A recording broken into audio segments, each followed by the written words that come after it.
हम लोगों ने एक स्टडी किया था और मैं भी जब स्कूल जाता हूँ तो ऐसे भी स्कूल हैं जिसमें क्लासें हैं 6 और 18 टीचर पहुँचे और मतलब अनुपात में दुगनी हो गई। तो हम लोगों ने एक व्यवस्था की है कि जिला पदाधिकारी की अध्यक्षता में कमेटी बनाई है।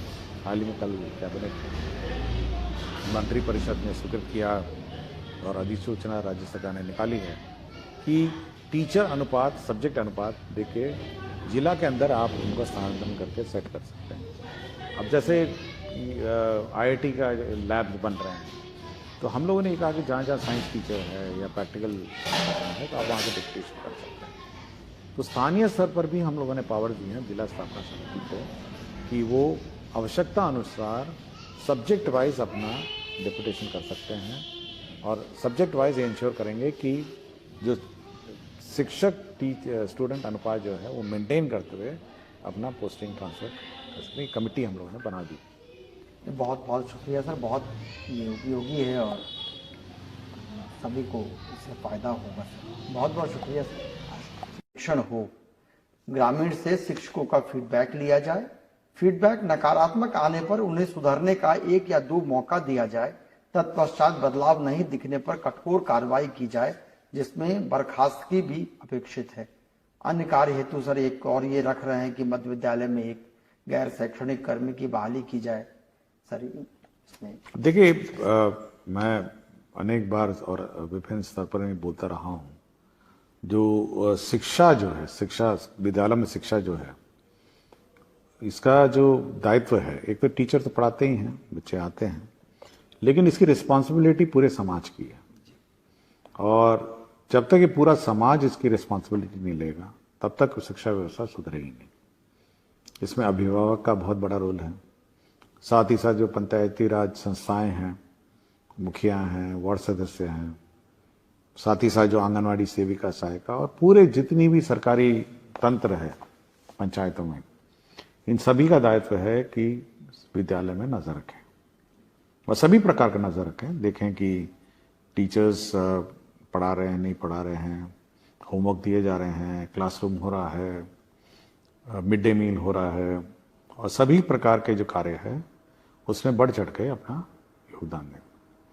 लेकिन अगर सब लोग ये सोच लेंगे कि नहीं ये टीचर का ही काम है और हम तो हमारा काम नहीं है, तब इसके में सुधार बड़ा बहुत ही कठिन होगा। और यह सुनिश्चित करना कि सभी विद्यालय ठीक तरह चले, मेरा अपना विचार है कि सभी को और सभी जितने भी स्टेक होल्डर हैं गांव में, सभी को उस पर नजर रखनी चाहिए और दबाव से ही, सामाजिक दबाव से शिक्षा में सुधार होगा, क्योंकि ये बहुत ही महत्वपूर्ण है। आज भी मैं देख रहा था, एक जगह मैं सुबह सुबह खड़ा होकर चाय पी रहा था तो देखा एक छोटा सा लड़का वहां पे चाय की दुकान पे काम कर रहा था। तो मैंने ऐसे ही पूछा कि आप स्कूल नहीं जाते हैं? तो उसने यही कहा कि विद्यालय में खर्चा लगता था, पैसे लगते थे, इसलिए मैं इस विद्यालय छोड़ दिया। और मैंने पूछा पिताजी, तो पिताजी झारखंड में कहाँ मजदूरी करते हैं, पत्थर तोड़ते हैं, पत्थर तोड़ने वाले मजदूर हैं और मुझे यहाँ पे चाय की दुकान में भेज दिया है। और मेरे ख्याल से उसको करीब, मैंने पूछा भी तो 4,500 रुपये उसको महीने का उसका पेमेंट है। तो देखिए गांव बहुत छोटा सा यूनिट है और गांव में सब लोग जानते हैं कि फलाना का बेटा बेटी क्या करता है और सबको ये बात पता होगी कि बच्चा है वो चाय का दुकान में पटना में काम कर रहा है। या तो ये समाज का ये दबाव है और समाज का दायित्व है कि यह देखें कि हर बच्चा उनके गांव का स्कूल में जाए, कोई इधर उधर मटरगश्ती ना करे, गांव में इधर उधर घूमे नहीं और सब लोग मिलके विद्यालय का संचालन करें और शैक्षणिक व्यवस्था में सुधार करें। जी सर, थैंक यू सर। एक सर कुमार हर्ष हैं, हाई स्कूल गया से हैं।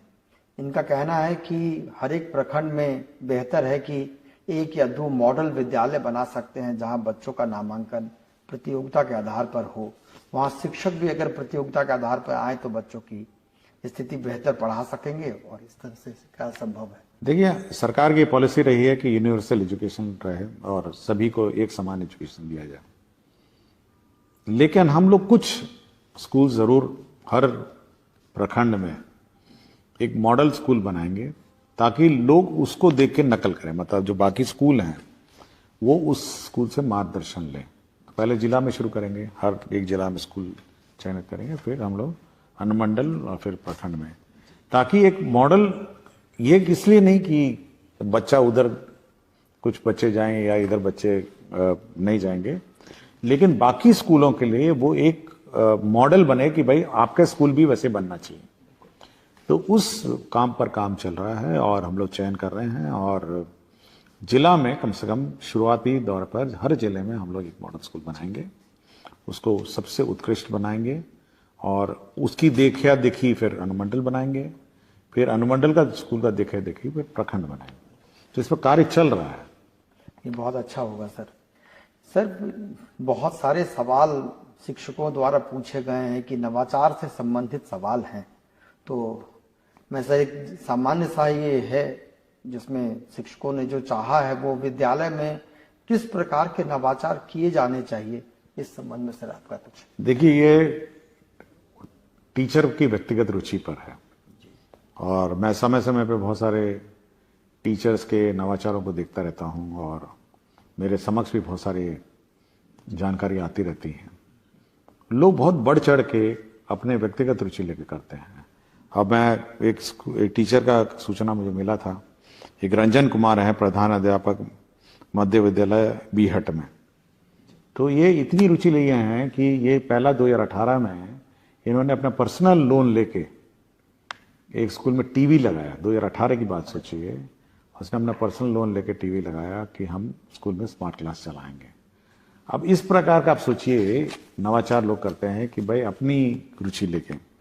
इसी तरह मुझे प्रियंका कुमारी, शिक्षिका, मध्य विद्यालय मल्हा टोल परिहार सीतामढ़ी का भी आया। इसकी भी मुझे सूचना है कि ये बढ़ चढ़ के जो TLM है, इक्विपमेंट्स है, अपने आप बनाती हैं और काम करती हैं। साथ ही साथ पूजा बोस हैं, प्राथमिक विद्यालय जनकबाग कुल्ला खास कस्बा पूर्णिया। तो ये व्हाट्सएप के माध्यम से जो टीचर्स हैं, जो अभिभावक हैं, उनसे संपर्क करती है कि आपका जो बच्चा है वो किस प्रकार पढ़ रहा है, क्या कर रहा है। और मैं एक बार हाल ही में मैं किसी वीडियो में देख रहा था, मुझे याद नहीं आ रहा स्कूल का नाम, कि एक टीचर उंगलियों में पपेट कागज बना के, पपेट बना के बच्चों को सिखा रही थी। तो यह टीचर की बड़ी मतलब व्यक्तिगत रुचि है कि कैसे बच्चों को मतलब अट्रैक्ट करे स्कूलों में, कैसे उसको कम्युनिकेट करे। ये बहुत टेक्निकल मैटर है। ये मतलब ये अपने अंदर आपको भावना होनी चाहिए कि कैसे बच्चों से आप लिंक स्थापित करें, कैसे बच्चों से संवाद स्थापित करें, और कैसे बच्चों से आप बात करके उसको बातें समझाएं। तो बहुत सारे स्कूल्स हैं और बहुत सारे वीडियोस हैं, और हम कोशिश करेंगे जो शिक्षा विभाग का जो मेन वेबसाइट है उस पर ये सारे नवाचार वाले वीडियो जो हैं थोड़े थोड़े जो आ रहे हैं उसको लोड करें, और एक्नॉलेज करें कि टीचर की जो मेहनत है वो मतलब व्यर्थ नहीं जाएगी और बच्चों में इन्वेस्ट होगी। बहुत अच्छा है सर, इससे दूसरे शिक्षक भी सीख पाएंगे सर ये। हाँ, क्योंकि अगर आप वेबसाइट में, हमारी बिहार सरकार की शिक्षा की वेबसाइट पे हैं, ये सारे टीचर्स बहुत रुचि लेते हैं। मैं देखा एक टीचर ने एक मतलब रोबोट्स बनाते हैं, और अभी मैंने देखा कि कोई माइक्रो प्रोसेसर से 2-3 लड़कियां कुछ अपना किट बना रही थी। तो मैं बहुत ही अलर्ट रहता हूं और मेरे पास बहुत जानकारी आती हैं। तो हम तो सोच रहे हैं कि ये सब जो इश्यूज हैं उसको हम लोग, और जो नवाचार के प्रैक्टिसेस हैं इसको हम लोग अपने विभागीय वेबसाइट पर डालेंगे। जी सर, ये बहुत ही उपयोगी होगा सर। सर, एक कंप्यूटर शिक्षक है अविनाश कुमार, इनका कहना है कि बिहार के माध्यमिक विद्यालयों में कार्यरत शिक्षक से शिक्षण के बदले कंप्यूटर पर और बहुत सारे गैर शैक्षणिक कार्य लिए जाते हैं, जबकि गैर शैक्षणिक कार्य नहीं करने के लिए आदेश भी दिए गए हैं। तो कृपया इस संबंध में कुछ। देखिए, इसमें बहुत स्पष्ट है कि कंप्यूटर जो टीचर हैं उनका काम है कंप्यूटर क्लास का संचालन, और कंप्यूटर का क्लास का संचालन हो और कंप्यूटर बच्चों को सिखाएं। और कुछ ही मेरे ख्याल से पिछले एपिसोड में ये बात आई थी, बच्चों ने शिकायत की थी कि कंप्यूटर हैं लेकिन हमको सिखाया नहीं जाता है। तो इसलिए यह बिल्कुल स्पष्ट है कि यह शैक्षणिक कार्य जो है यह करने का कार्य है। और जहाँ तक डेटा एंट्री ऑपरेशन है, बहुत सारा हम लोग डेटा लेते हैं स्कूल का, तो इसके लिए हम लोगों ने अलग से व्यवस्था की है, बीआरसी में व्यवस्था की है और क्लस्टर रिसोर्स सेंटर में की है, तो वहाँ जाके कर सकते हैं। और हम लोग उसको भी और स्ट्रेंथन कर रहे हैं, उनको लैपटॉप दे रहे हैं ताकि वहाँ पे डेटा एंट्री हो। स्कूल के क्लासरूम में डेटा एंट्री मेरे ख्याल से ये नहीं अलाउड नहीं। शुक्रिया सर। एक नारायण झा है सर, ये मधुबनी के शिक्षक हैं। इनका कहना है कि क्या हम प्रतिदिन विद्यालयों में हिंदी एवं अंग्रेजी के लिए सुलेख की कक्षाएं भी संचालित कर सकते हैं, ये बहुत आवश्यक लगता है। देखिए, कक्षा क्या संचालन करना है इसका मार्गदर्शन राज्य सरकार नहीं देती है, और हम लोग बीच बीच में यह देखते रहते हैं कि बच्चों का लर्निंग कैपेसिटीज क्या है, लर्निंग लेवल्स क्या है। हाल ही में जैसे हम लोगों ने, आपको याद होगा कि मैथ्स और रीडिंग, बिल्कुल सर, हम लोगों ने एक रिसर्च और सर्वे किया था। हम लोगों ने 1000 स्कूल इंडिपेंडेंटली जांच किया था हम लोगों ने, बच्चों से पूछा था कि मैथ्स का ज्ञान कैसा है और रीडिंग स्किल का, और बहुत सारे ज्ञान उनका चेक किया था। तो ये दो में उनका काफ़ी कम दिखा। तो इसीलिए हम बार बार उनको सभी को कहे हैं कि हर दिन जो प्रथम क्लास होगी वो मैथ्स होगी और सेकंड क्लास होगी वो रीडिंग होगी। बाकी क्लास तो हेडमास्टर और टीचर पर निर्भर करता है कि वो क्या संचालन करें, लेकिन ये दो चीज़ जो हम लोगों ने आइडेंटिफाई की है, कमजोरी जो बच्चों में है, इसको सुधारने के लिए हम प्रयत्न कर रहे हैं। ये बहुत अच्छा है सर। ये आप यहाँ से विभाग की एक चिट्ठी भी अभी निकली है 100 घंटे के लिए। हाँ, 100 दिन के लिए 100 घंटा मैथ्स और 100 घंटा हमारा रीडिंग।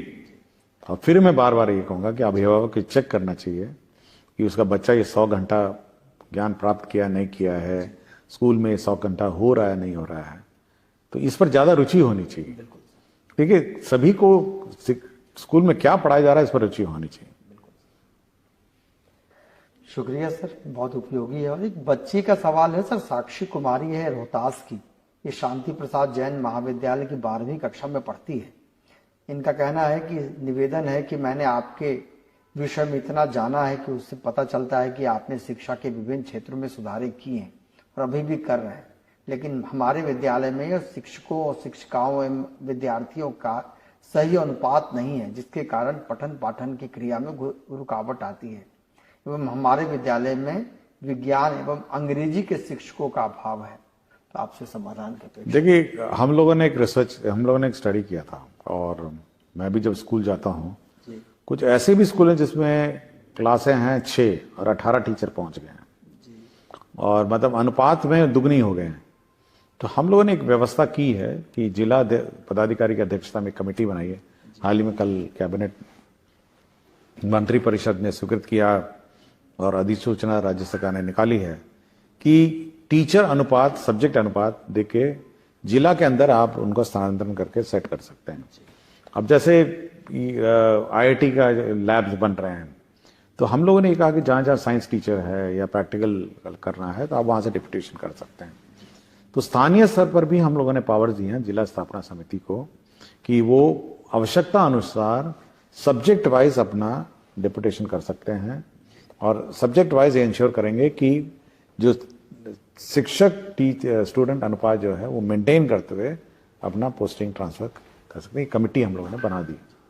बहुत बहुत शुक्रिया सर, बहुत ये उपयोगी है और सभी को इससे फायदा होगा सर। बहुत बहुत शुक्रिया सर आज। Thank you.